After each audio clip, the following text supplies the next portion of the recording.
You are about to embark upon the great crusade toward which we have striven these many months.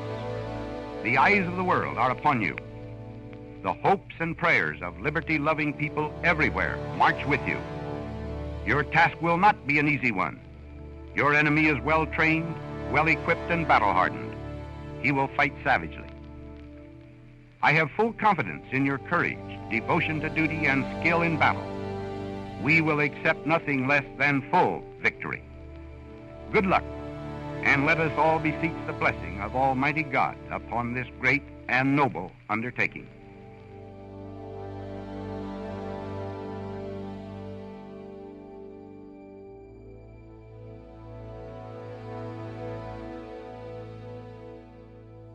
It started with the U.S. Army, and then I was in the Air Corps, because the Air Corps was not a separate military entity.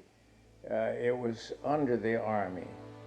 But in the Air Corps, under the Army, I was connected with the Signal Corps as a radio operator. And November, it might have been 11th, 1942, I was called into the military. Actually, I was called right after Pearl Harbor, following December 7th, 1941. But I was working at a shipyard that was considered military essential work. And because I had experience with drawing, mechanical drawing, and we were was with the shipyard. So then I went on for a year, and then the work that I was at the shipyard for this, at least one ship, I was called up again, and I got a nice letter from the President of the United States, rubber stamped, that your neighbors have selected you as qualified or something. And so then, okay, 1942, November 1942, I went to Fort Lewis, and then did some boot camp training, and then went to Los Angeles radio school, and then I came out, I think it was November 1945. So really it was just 3 years. The war was 4 years. I was in 3 years. A message to new soldiers. You are now soldiers in the Army of the United States of America, an organization with a long and illustrious record, and as members of such, you are enjoined and directed to govern yourselves at all times in such manner as to bring credit upon the Army, and to refrain from any act or conduct as to bring discredit upon the Army. The oath of enlistment is again quoted for your information. I do solemnly swear or affirm that I will bear true faith and allegiance to the United States of America, that I will serve them honestly and faithfully against all their enemies whomsoever, and that I will obey the orders of the President of the United States and the orders of the officers appointed over me according to the rules and articles of war, so help me God. The following articles of war are quoted for your information, and strict compliance is to be observed at all times. Article 58, desertion.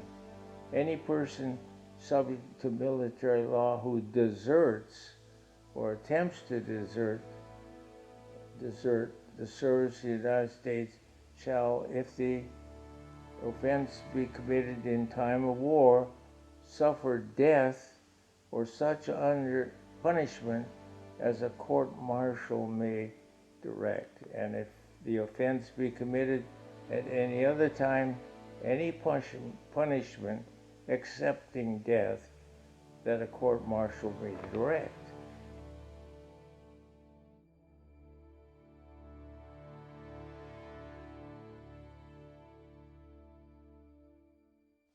Well, it was induction. I didn't volunteer. You could. My brother Danny went in when he was 17. He lied about his age, but he was directed by his history teacher in Franklin High School. He was a year and a quarter under me, younger than me, and he was one of the first to go overseas, as far as the Pacific Theater, to Australia. And his job was handling horses that pulled the cannons. That's how antique the Army was. Order to report for induction. The President of the United States, Franklin Delano Roosevelt. A greeting.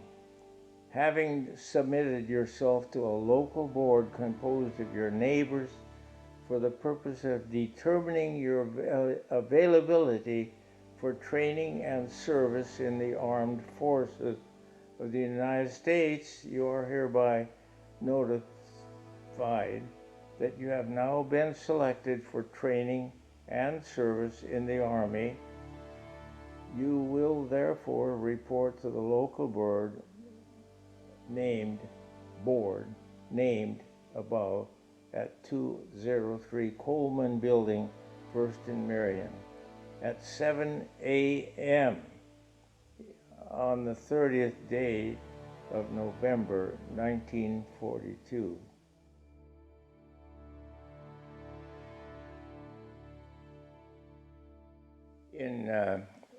It was probably in Myitkyina, Burma, where I was stationed at a big airfield near the Irrawaddy River, that suddenly some Japanese Zeros came in, going over, strafing, trying to knock out airplanes that were parked, and then they were gone, and that was it. But they didn't shoot at the headquarters where I was. That was the plotting room for laying down emblems of sightings by radar on a huge board. And you served in communications? Definitely, yeah. Okay. What was involved there? Well, the Morse code was. I did do some talking over the radio, but any code work was all done by Morse code. 5-letter code words. I didn't have a clue what I was sending, but I had to be accurate. I had to be accurate to 25 of those 5-letter codes in 1 minute.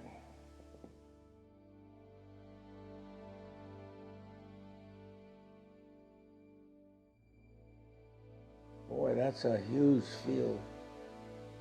In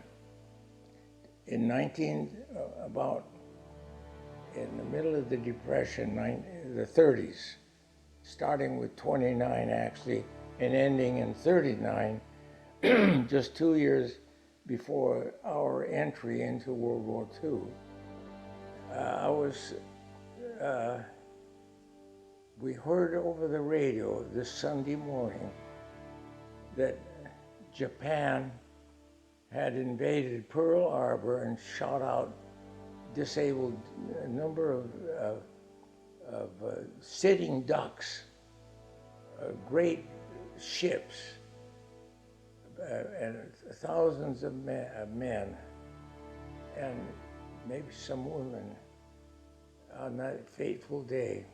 And it was in the Kenny Layton, my closest friend, lived a block away from me in South Rainier Valley. And we were in the backyard. I don't know why we weren't in Sunday school, because we were pretty faithful. But the point is, it was this nice day, 8 o'clock in the morning, and we heard this news that we were actually at war. But I was so fortunate. I never had to use my gun to defend me. And kept from the nasty, dirty part. I always went where the dirty part was over with, whether it was Africa, whether it was Burma, whether it was India, whether it was China. There was always preliminary, what I call dirty work, where they had to literally shoot their way through. I never had to do that. But I was on a secret mission, radio. I didn't know it then. And I was approached by a sergeant and said, telling me about going with the team of one other radio operator, a radio mechanic, and 2 officers.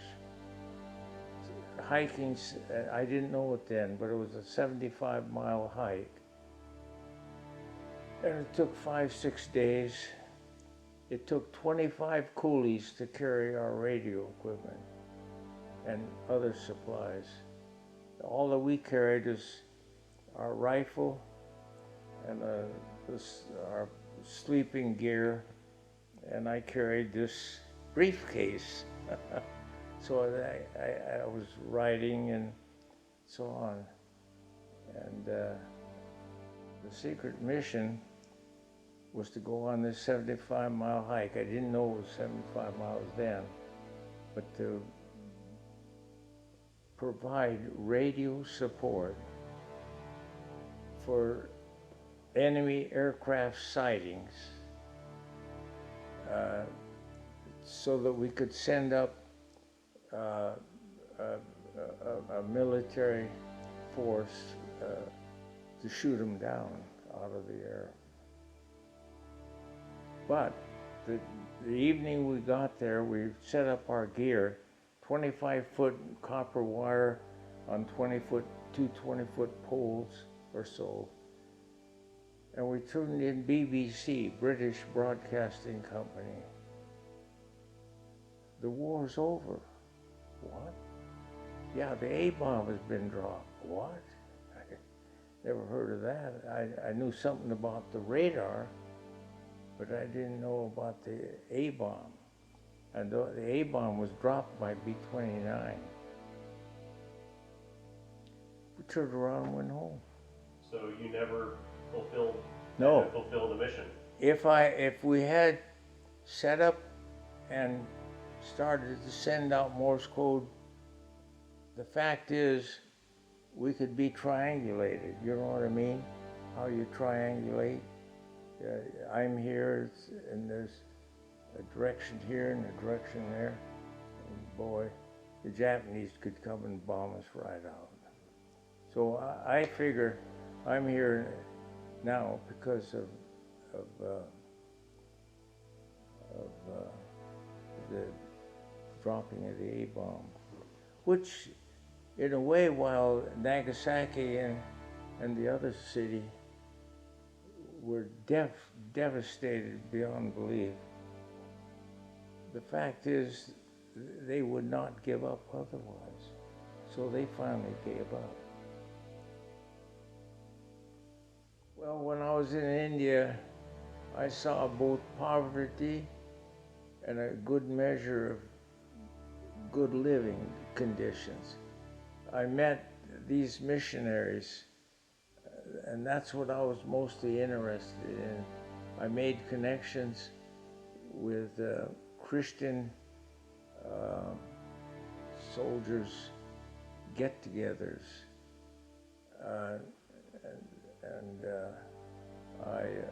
but these missionaries, John and Betty McGehee,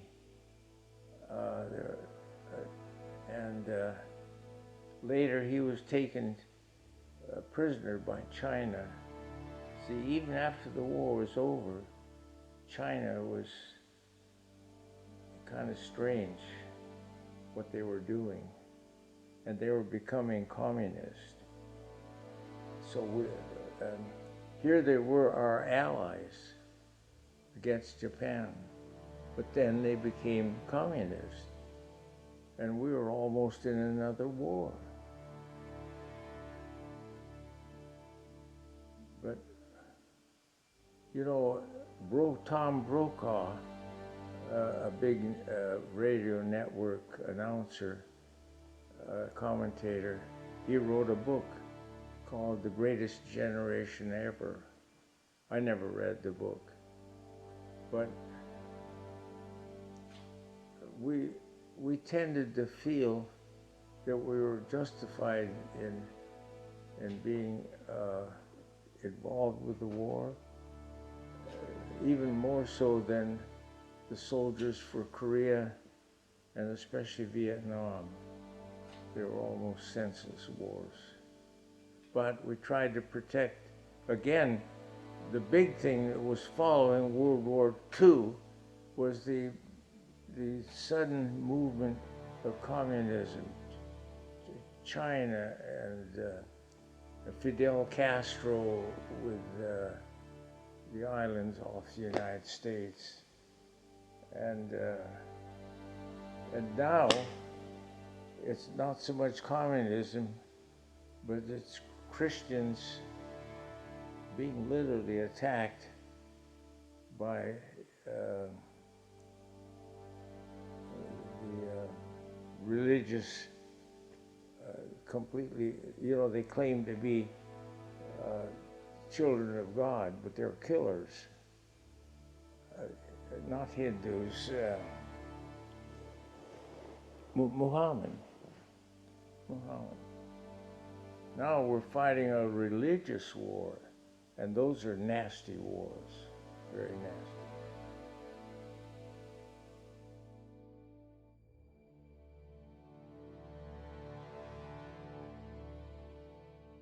America was very, very set back by the Depression of the 30s, starting actually in 29, stock market tumbling, the banks are going broke, people losing their money. My dad lost money. I mean, they'd stand there at the bank with the door locked, you know, and they're just crying because everything they had was lost. They were told to save it. My dad was a pretty good saver. As a matter of fact, Franklin Delano Roosevelt, the president, tried desperately to keep the United States out of the war. England was already at war with Germany. But the trouble is, Churchill, the leader of England, you know, under the Queen, the King and Queen, and Roosevelt were related through their mothers. And so Roosevelt, he knew the people did not want to get in the war, but he knew we had to get the war to save England. So what he did, he established a tremendous fleet system, merchant marine, sending munitions to England, B-17s, Corsair airplanes, and on and on. And they called it Lend-Lease, meaning that they never had to pay for it. It was something, and it was a giveaway. But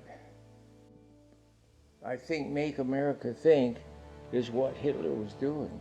He took Austria, he took Poland, he was going to try and take Finland, he took France, and I thought, wait a minute, you know, most Americans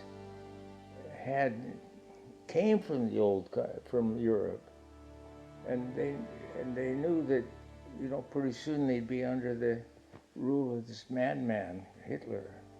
And then Mussolini was a terrible disgrace to the Italian people. They all didn't like him. Matter of fact, after the war, they strung him up and executed him.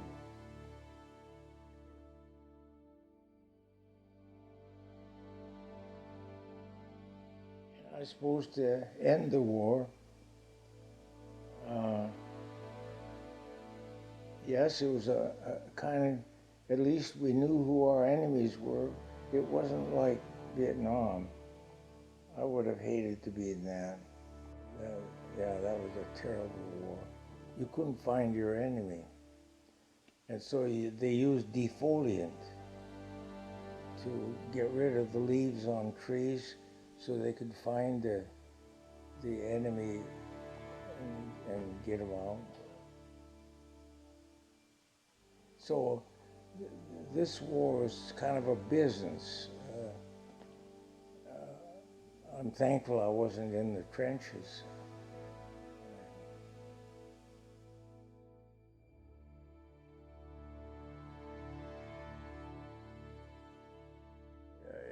Evangelism, a big evangelistic campaign like Dwight L. Moody carried on. I read everything I could about Dwight L. Moody. Just a shoe salesman, but he loved children. He started Sunday schools, but he must have had a powerful voice. And in order, they had no sound system back in 1800, so they had boards, panels on the stage, and focused in a way that would tend to amplify the voice. But they also had voices like thunder. They were really robust, powerful preachers. And then they had these wonderful preachers from England, Wesley and John and Samuel. And then came Billy Sunday. I don't remember, he was in the 20s, I think. And then came Charles Fuller. Radio, by 1930, everybody had a radio, just like they have television now. And Charles Fuller, every Sunday, the old-fashioned revival hour, all across this country, just drenching the country with the gospel and you know, studying the Word of God systematically. That's what he did. He was actually a businessman. He operated his father's orange ranch, and his wife was, and during World War II, they were very careful to direct the program. They had a wonderful piano player, Rudy Atwood. And then they had the Pilgrim's Hour at Long Beach, and I visited that. So see, we were drenched in evangelism and Bible study, the Word of God. And then came Billy Graham. You know, even Hilda, that's the campaign in Seattle, was one of the biggest that Billy Graham ever held in the old Kingdom. And now somebody has got to come along to be the next evangelist. That's the only hope I see for the country. But it's got to be. See, that's one thing about the 30s. I was in the greatest church in Seattle, the First Presbyterian Church, with a magnificent preacher and wonderful speakers from all over the country. And we had the best in music, in preaching, teaching, Sunday schools, satellite Sunday schools, which after the war I didn't go back to the church. I went to satellite, except in the evening I went to a satellite Sunday school in Queen and Beacon Hill. But again, we're looking for somebody else next, like Billy Graham.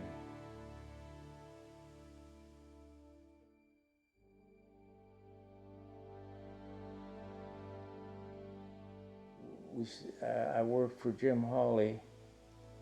I was a draftsman, you know, so I laid out. First I was a salesman. I'd go sell the job. I'd scout the newspaper for applications for building permits, and I'd call them up and, can I come in and give you a quote on yours? And most of them, they responded. So I was very busy doing a lot of estimating, and then it was a one-story apartment in Fremont District, and I got that job, and my commission was $150, and Ruth had a little tiny Washington Mutual savings, and that was our beginning. Oh, and in 1939, Oldsmobile 98, the most beautiful car I ever had.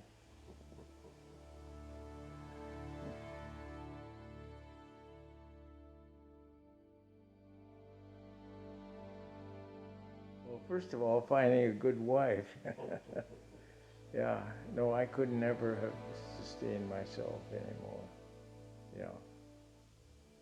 But it's been, what, 3 years now, or two? Two. It's only been 2 years. And everybody says, when I tell them that my mother was 18 days within 100, 102, and my dad was virtually what I am now, 95 and a half, 90, going on 96.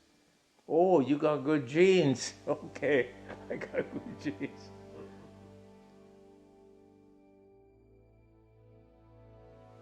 To Gino Picini, from the Army Air Forces, Certificate of Appreciation for War Service.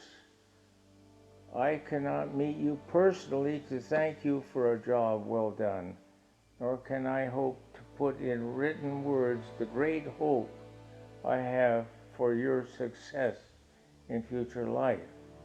Together we built a striking force that swept the Luftwaffe from the skies and broke the German power to resist.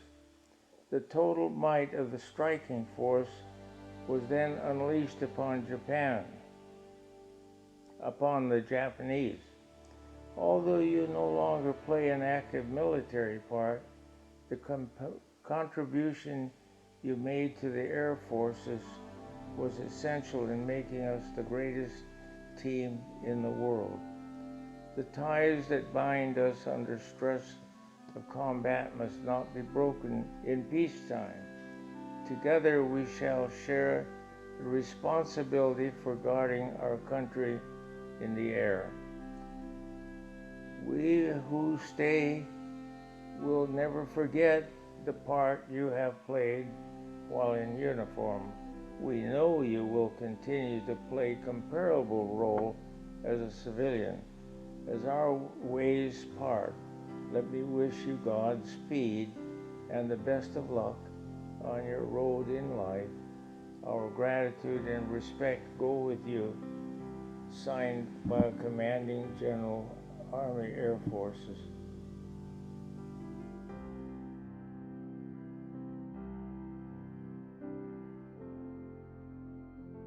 What the country needs is what every individual needs. The thing that sustained me through the war, fortunately at 14 years of age, I heard the gospel through a Sunday school worker, a lady, came to our house and talked to both me and my mother. We happened to be home. My dad was working. And she spelled out the gospel. And right then and then I believed. But later I had some mixed up notions why Jesus really died. But I got straightened out pretty quickly that Christ loved me and gave himself for me. And that's what sustained me through all the war. I carried a briefcase. Still, I hope that briefcase was saved. It was brown, it was that wide, that deep, and that thick. And I carried that halfway around the world with me. And I wrote letters. I studied the scriptures. And every opportunity I had, I would be trying to find other Christians overseas, wherever. But being a Christian, a believer, was the biggest sustaining force. You know, to this day, I wonder how some of those soldiers did it.